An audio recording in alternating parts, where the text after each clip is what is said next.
நீதிமன்ற நேயர்களுக்கு வணக்கம். நான் உங்கள் பத்திரிகையாளர் ஆர்.எஸ். கார்த்திக். என் அருகில் சக்தி சரவணன். வணக்கம். நாங்கள் ரெண்டு பேரும் இன்னைக்கு பார்க்க இருக்கிற விமர்சன விவாதம் பகுதியில் பார்க்க இருக்கிற படம்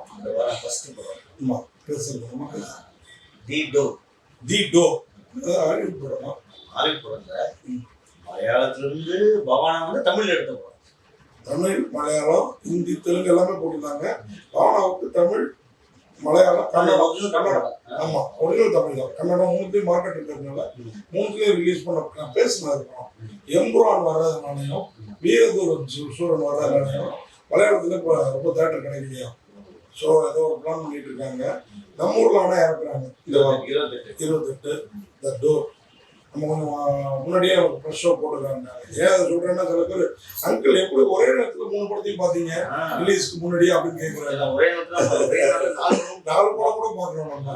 ஏன்னா அதுக்கு ஒரு நாள் முன்னாடியே கூட போடுறாங்க. பெரிய படங்கள் தான் ரிலீஸ் அன்னைக்கு. ஓரளவு நம்பிக்கை உள்ள படம், பெரிய படம் வந்தாலுமே இந்த படம் ஜெயிக்கும் நம்பிக்கை உள்ள படங்கள் முன்னாடி போடுறாங்க. நம்பி வச்சு 2 நாள் 3 நாள் முன்னாடியே போட்டுருக்காங்க. ஏன் டிக்கெட் ஒரு வாரத்துக்கு முன்னாடி போட்ட படம் தான் இருக்கு. உண்மையாவே இந்த டோர் தி டோர் இந்த டோர் டைட்டில் வச்சு எனக்காவது டோர் ஓப்பன் ஆகுது படத்துல. ஆமா, அந்த டோர் அந்த ஆவிகள் வந்து நிற்கிறதுல அந்த டோர்கிட்ட தான் பார்த்து பயப்படலாம். பவானா என்ன கதை அப்படின்னா, பவானா ஒரு வக்கீலோட பொண்ணு. அவன் அப்பா திடீர்னு இறந்துறாரு. இவர் வெளியூர்ல இந்த அம்மா இருக்குது. இங்கேருந்து வர்றதுக்காட்டி இறந்தாரு. அதுக்கு முன்னாடி அப்பா சாவுக்கு முன்னாடி ஒரு வாரம் 10 நாள் அவர்கிட்ட பேசாம இருக்கு இந்த பொண்ணு. சின்ன நம்மள்ட்ட கூட இப்போ நம்ம பிள்ளையோ பொண்ணோ பேச மாட்டாங்க. நம்ம அப்பாட்ட இருந்துருப்போம் இல்லையா, ஏதோ ஒரு வருத்தம் வாங்கி கொடுக்கல, ஏதோ ஒன்று அந்த மாதிரி அவங்களுக்குள்ளார. இப்போ அப்பா நம்ம பக்கத்தில் இருந்தா கலந்து பண்ணிக்கலாம். இன்னைக்கும் அம்மாவும் இன்னொரு தங்கச்சியும் அங்கதான் இருந்தாங்க, அவர் கூட தான். இப்போ ஃப்ரெண்டும் அவங்க அப்பா இருக்கிறப்ப கூட இருந்திருக்கலாம். ஆனாலும் பவனாக்கு நம்ம எல்லாம் போயிட்டோம், நம்ம இருந்து அப்பா பழக்க வச்சிருக்கோம். எல்லாருக்குமே ஒரு இது எப்படி அந்த ஆதாரத்தில் இருக்குது. இப்போ அதனால ஆர்கிடெக்ட் பெரிய கம்பெனியில இவங்க அப்பா, நம்ம ஜேபி சாரு, நம்ம இவங்க அம்மா, அவங்க எல்லாம் ஒன்றா படித்தவங்க.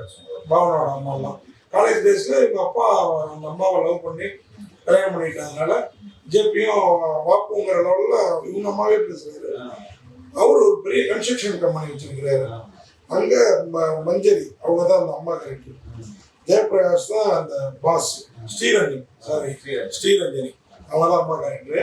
நம்ம ஜேபி வந்து அந்த பாஸ். அவர் வந்து இவங்க வேலைக்கு வரணும்னா ஃப்ளைட்டை பிடிச்சி வந்து எப்போ மெட்ராஸ் வர போற வா அப்படின்னு சொல்லி உரிமையோட வந்து கூப்பிடுறாரு. இந்த பொண்ணு இல்லை நான் வேலையை விடலான்னு ஃபோனில் சொன்னது அவரு பாஸ்க்கு அடுத்த கேடரில் இருப்பாங்கல்ல அந்த ஆட்கள் அங்கே சொல்லிடுறாங்க ஜேபி கிட்ட. அவர் உடனே அந்த இல்லைப்பா அந்த ப்ராஜெக்டில் வந்து கோயிலெலாம் கட்டணும், நீ தான் சரிப்பட்டு வருவ. நீ பில்டிங் ஸ்கெட்ச் போட்டு கொடுத்ததுல வேற யாரும் போட்டு கொடுத்தா சரிப்பட்டு வராது, வந்துரு. நீயும் வீட்லயே அடங்கிருந்தா அப்ப நான் அம்மாவே இருப்பேன். ஆமா, ஒன்றும் தப்பு இல்லை. இந்த பொண்ணு கிளம்புது. கிளம்பி போய் முதல் நாளே அங்கே சம்பவம். ஒரு கன்ஸ்ட்ரக்ஷன் கம்பெனியில் இது போய் உட்காருது. அந்த கான்ட்ராக்டர்கிட்ட பேச வேண்டியிருக்குது. அவர் கொரோனாவுக்கு முன்னாடி ஆரம்பித்த ப்ராஜெக்ட்டு, கொரோனாவுக்கு போகிறோம் 40% கம்பி சிமெண்ட் எல்லா வேலையை பற்றிட்டு இந்த கம்பி கட்டுற கதையெல்லாம் சொல்கிறாரு. ஓகேப்பா, அதனால வந்து அவர்கிட்ட பேசணும். இல்லை எனக்கு ஒரு ஃபேவர் பண்ணுங்கன்னு பவனாட்ட கேட்குறாரு.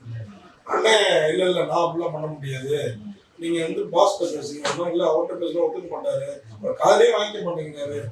நீங்கள் எனக்கு இந்த மாதிரி இதை வந்து கொஞ்சம் இன்னும் 2 பில்டிங்கு சேர்த்து கட்டுற மாதிரி ஏதோ ஒன்று கேட்குறாரு. அவர் லாபம் அடையணும்ல கான்ட்ராக்ட். இதெல்லாம் முடியாது, நான் ஆர்கிடெக்ட் வரைஞ்சி கொடுத்துட்டு நீங்கள் எதாக இருந்தாலும் அவருடைய பாஸ்கிட்ட பேசிங்க அப்படின்னா அவர் கடுப்பாரு. இந்த டயத்தில் இந்த அம்மா கொண்டு விட்ட கார் டிரைவர் அவன் பொண்டாட்டி கர்ப்பமாக இருக்குது, பிரசவத்துக்கு இது வரைக்கும் நான் பக்கத்தில் தான் போயிட்டு வந்த படம் போகிறோம். அதை ஹாஸ்பிட்டலில் அது இதுன்னு லேட் ஆகி போச்சு. ஸோ இதுக்கு இப்போ வண்டி இல்லை. அந்த பஸ் ஸ்டாண்டில் இப்போ என்ன பண்ணுறாரு, அங்கே மேலே இருந்து ஒரு விழுந்து செத்து போகிறாங்க அந்த கன்ஸ்ட்ரக்ஷன். சொல்லுங்க, அதான் இந்த ஒரு இடத்துக்கு வந்துடும். அதுக்கப்புறம் கதையை பிடிச்சிருவோம். அப்போ அவங்க சில மர்மமான இறக்குறாங்க. நீங்கள் போலீஸ் வர போகிறாங்க, நீங்கள் இருக்காங்க ஒரு பஸ் ஸ்டாப்பில் போயிருங்கிறாரு. அங்கே மிரட்டுதுங்க பேய் மிரட்டா எங்கே ஆரம்பிக்குதுன்னா, பேய்னா ஒரு ஆவி, ஒரு பெண்ணோட ஆவி அழுதுகிட்டே இருக்குது. அதுக்கப்புறம் இது தங்கி இருக்கிற வீட்டில் வந்து தங்கி இருக்கிற ரூம் மட்டும் ஒரு மாதிரி கூட்டுற மாதிரி இருக்காங்க. மாறி மாறி இருக்குது. திடீர்னு ஏதோ மாறி மாறி அவங்க இவளை மட்டும் பார்த்தா அந்த தங்கி இருக்கிற இன்னொரு பொண்ணு மரியாதையும் மரியாதை மாட்டுது. மாறி மாறி வீட்டுக்குள்ள வர மாதிரி இருக்கு. தங்கச்சிக்கும் திடீர் தெரியுது. திடீர்னு வெளியே அங்க இருக்க மாட்டினாதான் நம்மள மாட்டணும்னு வச்சிருப்பான் அப்படின்னு மிரட்டுது நம்மளே. வருது. திடீர்னு அடி வயசுல பயம் அப்படியே அப்புறம் டைம் பாஸ் வந்து போகுது. போகுது. ஒரு அம்மா ஒரு பெண். இப்ப அந்த ஏரியால இருந்த ஆக்சிடென்ட் எல்லாம் எடுத்து பாக்குறாங்க. இல்ல ஆம்பளைங்க தான் செத்துருக்காங்க. போலீஸ் இன்ஸ்பெக்டர் சொல்றாரு. நம்ம கணேஷ் அவரு வந்து இவங்களுக்கு ஹெல்ப் பண்ண ஆரம்பிக்கிறாரு. இது இல்லாம இந்த அமானுஷ்ய சக்தி எல்லாம் இந்த மாதிரி படங்கள்ல ஆவி அமுதா மாதிரி அமானுஷ்ய சக்தி ஆராய்ச்சி பண்ற ஒருத்தர் வராரு. ஒரு பக்கம் கணேஷ் ஆமா பைரி படத்துல நடிச்சவரு. 2 பேரும் தேடுறாங்க. இறுதியில ஏன் அந்த பேய் வந்து பாவனாவையும் பாவனா குடியிருக்கிற ஏரியாவையும் சுத்தி சுத்தி வருதுன்னு வச்சுட்டு இந்த கன்ஸ்ட்ரக்ஷன் பில்டிங்கோட சேர்த்து ஒரு கதையை கதையா இல்லாம அந்த சொந்த இடத்துக்கு யாரு உரிமை கொண்டாங்க. அந்த இடத்துல அந்த இடம் வாங்கி ஒரு வில்லங்கம் அது என்னாச்சு அங்க ஆரம்பிக்குதுங்க. அதுல இவங்க பாவனாவை சுத்திக்கிட்டு வர்றதுக்கு என்ன காரணம் கரெக்டா புடிச்சு போட்டு அழகா மாட்டிருக்காங்க. போனோம் கிளைமேக்ஸ் வரப்போ ஃபர்ஸ்ட்ல நம்ம ரிவ்யூ மாதிரி கொஞ்சம் வளவா போகலாம்னு நீட்டா போடாலும் எண்ட் வந்து டச்சிங்கா அதுவும் அந்த அப்படியே காய்கறிலாம் அப்படியே ஐஸ் கட்டி மாதிரி அப்படியே போய் லாக் பண்றது பாருங்க. அவங்களெல்லாம் கொள்றது கொடூரமா இருந்தது.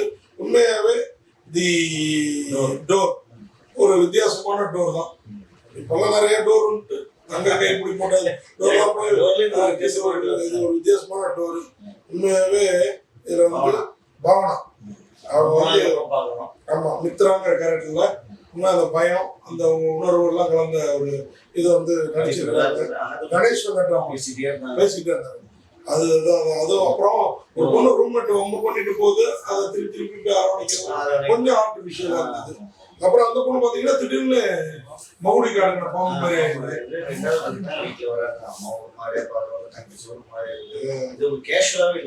ஸ்ரீரஞ்சனி அது மாதிரி ஜெயபிரகாஷ் ஜேபி கரெக்டா அந்த வேல்முருகன் கேரக்டர்ல நந்தகுமார் கிரீஷ் பாண்டி ரவி அதான் கான்ட்ராக்டர் பாண்டி ரவி நல்லா அவரு தான் எதை பண்ண போறாரு கார்ல இதெல்லாம் வச்சிருக்கோம் அப்படின்னு பார்த்தோம்னா அதெல்லாம் இல்லை. சங்கீதா மேகாங்கிற கேரக்டர்ல சிந்தூரி மரியா கேரக்டர்ல அந்த பொண்ணு நல்லா இருந்தது. அது மாதிரி பிரியா வந்து ஷாலினி கேரக்டர்ல அந்த பொண்ணு ரமேஷ் ஆறுமுகம் கபில் பைரி வினு அவர்தான் இன்ஸ்பெக்டர் குமரன் அந்த கிளைமேக்ஸ் வர பைரி படத்துல நடிச்ச 2-3 பேர் நடிச்சிருக்காங்க. ரோஷினி மீரா கேரக்டர்ல சித்திக் ராஜேந்திரன் கேரக்டர்ல வினோலியா அவங்க நடிச்சிருக்காங்க. அதுல மெயினா அந்த அமானுஷ்ய சக்தி தெரிஞ்சவரா வர்றாருல ஆவி அமுதா மாதிரி ஒரு கேரக்டர்ல அவர் தான் அந்த பைரி நடிச்சவரு. அவரு வந்து நந்தகுமார் நடிக்கிறார். நந்தகுமார் வந்து ரத்னம் கிரீஷ் நாகரிகம் அந்த கேரக்டர் நல்லா பண்ணியிருந்தாப்புல.